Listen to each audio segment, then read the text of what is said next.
Moving out west here, we have the Memphis Grizzlies clinching a playoff spot in the Western Conference, not the 2 seed, but clinching a playoff spot after a big win, 151-114 blowout over the Houston Rockets. Luke Kennard going off, 10 3-pointers for 30 points, only missing one 3-pointer. Big game for him, coming out party for him, having a real big showing here since the trade. Desmond Bane with 25 points, who's been solid all season, and Ja Morant coming back. Obviously, he came back the last game.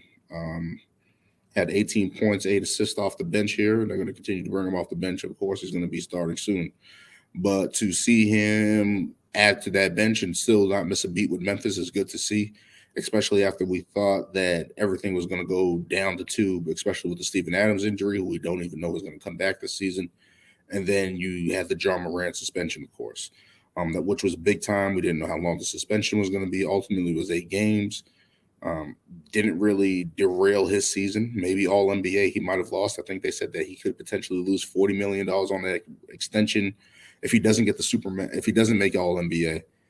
So that's potentially in play for him. Hopefully he can continue to get that and get $40 million. We don't want no guy to miss that much money. That's crazy. But especially with the injuries to Adams, the suspension of Ja Morant, Brandon Clark is injured. You look at all the stuff that the Grizzlies were going through. They were struggling. They kind of turned it around. Jaren Jackson Jr. has been playing big time, especially being in the Defensive Player of the Year category. Desmond Bane has been solid all season. Tyrus Jones has been awesome for the Memphis Grizzlies. And for them to put it together and kind of hold it together when Ja Morant was suspended, that's big time for Memphis. That's big time for Memphis. They had big time wins against Golden State, against the LA. So you're looking there and you're just like, they're putting it together and they're kind of holding the season together. And it's good to see Ja Morant back. Regarding his suspension, it's like, however you feel about that, Ja Morant's playing basketball. And I think that's the best place for him. Hopefully it's a reality check for him to get back to playing basketball, focus on that. And that's the best place for him, the basketball court. And hopefully he can get back to being an all-NBA player. We know he's going to do that.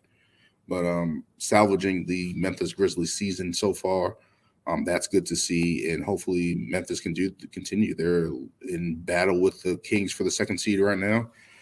Even Denver's slipping a little bit. They've been up and down recently, especially on the defensive end. So to see that they can even probably catch the 1st seed as a possibility, to have Ja Morant back for this last little boost can be big time for them heading into the postseason, and especially battling the Kings, who have been red hot. That's a fierce battle, and it's good to see 2 small market teams actually battling for a high position. I guess you can even say Denver is a small market team, but just to have those 3 teams in the top of the Western Conference, and of course everyone's kind of just saying all those teams positioning at the bottom of the West, the Suns, the Clippers, the Warriors, the Mavs, the Lakers especially coming on late. I'll get into them in a minute, and the Mavericks in a minute. But just thinking about how Memphis season has been going and how they were top notch in the beginning of the season, kind of struggled a little bit there against the Western Conference. So to see them kind of hold on and kind of keep building and actually clinching a playoff spot, that's good for Memphis. Hopefully they continue it, and we'll see where they rank in the playoffs going forward.